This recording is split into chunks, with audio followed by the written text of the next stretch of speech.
Hey guys, my name is Elijah, and in this tutorial I want to show you how to fade audio in Filmora. It's actually very simple. See this video. We have fading in video and fading out the video, but we want to do the same with audio. So fade in audio and fade out audio. It's actually very simple to do. Just go over to this dot right here and drag it all the way to the right. When your deep to black ends, so you can move your playhead right there, and as you can see it is somewhere around here. Then go ahead and find where your deep to black fade out begins, it is somewhere around here, and go over to this dot and drag it all the way to the left to your playhead. Now as you can see it will create these two ramps, so this is the first one and this is the second one.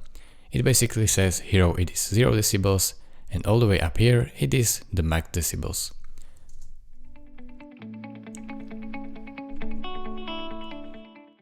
As you can see, it is really easy as that. Thank you guys for watching. If this video was helpful to you, consider subscribing and liking this video, and I will see you in the next tutorial.